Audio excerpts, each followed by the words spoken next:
হাতির পিঠে চড়ে মনে হচ্ছে আমি এখন বাবার কাছেই চলে যাব বিদেশে। আমার কিন্তু সেই ফিলটাই হচ্ছিল, মনে হচ্ছে এই হাতির পিঠে উঠে আমি উড়োজাহাজে উঠে গেছি।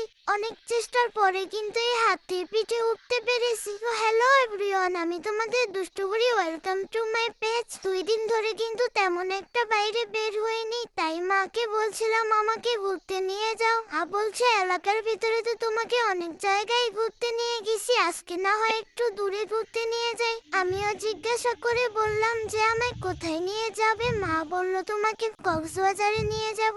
এই কথা শুনে কিন্তু আমি অনেক অবাক হয়ে গিয়েছিলাম। এখানে আসতে কিন্তু আমাদের মাত্র 10-15 মিনিট লেগেছে গাড়িতে। দেখো কোনো একটা পার্কে নিয়ে এসে আমাকে বলছে যে আমাকে কক্সবাজারে নিয়ে এসেছে। আসলে এই পার্কটার নাম হচ্ছে মিনি কক্সবাজার। আর এই পানির ভিতরে আমি 2টা মাছ দেখতে পেলাম, সেই মাছগুলোই কিন্তু মাকে দেখাচ্ছিলাম। দেখো বন্ধুরা, মাছ 2টা কি করছে এখানে। এখানে কিন্তু বেশ অনেকক্ষণই আমি দাঁড়িয়েছিলাম মাছগুলো দেখার জন্য। আর আশেপাশে কিন্তু অনেকগুলো খেলনা ছিল, সেগুলো চলছিল, সেগুলোই মাকে দেখাচ্ছিলাম। মাকে কিন্তু বারবারই বলছিলাম আমি ওগুলোতে উঠবো, কিন্তু মা একটুকু রাজি হচ্ছিল না। আর এইদিকে গানের তালে তালে কিন্তু আমি নাচছিলাম।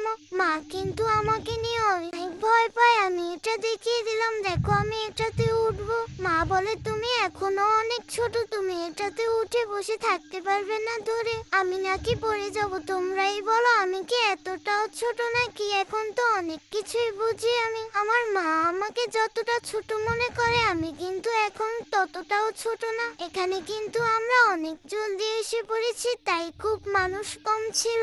দেখো কি সুন্দর বাতাস বইছে, আমার কিন্তু খুব ভালোই লাগছিল ওয়েদারটা। বাসা থেকে অনেক জলদি বেরিয়েছিলাম আজকে। মা বলছিল তাড়াতাড়ি যেতে হবে, নয়তো মানুষ হয়ে যাবে বেশি। এখানে নাকি অনেক মানুষ হয় আর অনেক ভিড় হয়, সেজন্য আমরা একটু জলদি এসেছিলাম।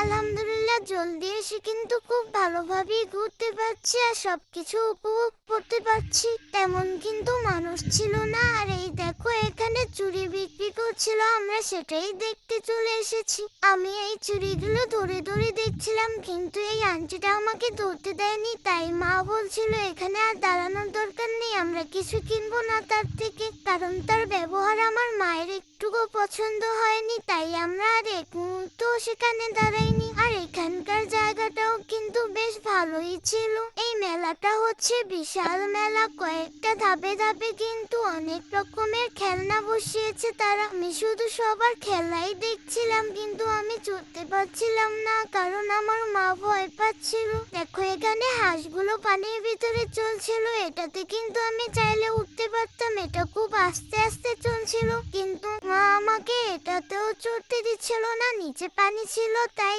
সত্যি এখানে এসে খুব ভালো লাগছিল। অনেক রকমের খেলনা ছিল আর অনেক জিনিসপত্র ছিল। সবচেয়ে বেশি ভালো হয়েছিল আমরা জলদি এসেছি, মানুষ ছিল না কোনো। আর এই দেখো এখানে আসার পরই দেখলাম একটা বিড়াল। বিড়ালটাকে ডাকছিলাম তুমি আমার কাছে আসো, তখন কিন্তু মা আমাকে ওখান থেকে জোর করে ধরে নিয়ে এসেছে, বিড়াল যদি আমাকে কামড় দিয়ে দেয় সেজন্য। এখন দেখো এখানে উঠেই আমি কিভাবে দৌড়াচ্ছি, যদি একবার পড়ে যাই তাহলে কিন্তু পায়ের ছাল একটাও থাকবে না। বলতে না বলতেই কিন্তু পড়ে গেলাম। তারপরে মা বকা দিয়ে আমাকে এখানে বসিয়ে দিল। আমি শুধু সব খেলনাগুলো দেখছিলাম, কিন্তু একটাতেও চড়তে দেয়নি। শেষমেশ অনেক কষ্টের পর কিন্তু এই হাতিটার পিছনে চড়তে পেরেছি।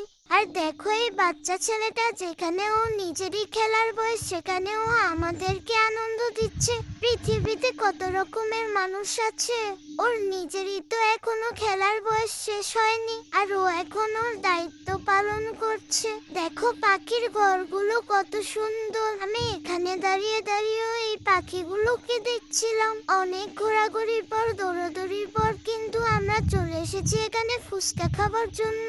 ভিতরের দোকানগুলোতে কিন্তু বসিনি, মা বলছে এখানেই ভালো হবে খোলামেলা। আর মা আমার জন্য কিন্তু খালি ফুচকা নিয়ে এসেছে। খোলামেলা পরিবেশ আর প্রাকৃতিক বাতাসে কিন্তু খুব ভালোই লাগছিল, কিন্তু এত শখ করে এখানে খেতে বসলাম, খাওয়ার পরে কিন্তু খুবই খারাপ লেগেছিল। আমাদের ফুচকাটা কিন্তু একদমই ভালো ছিল না, ফুচকাও না আর চটপটিও না।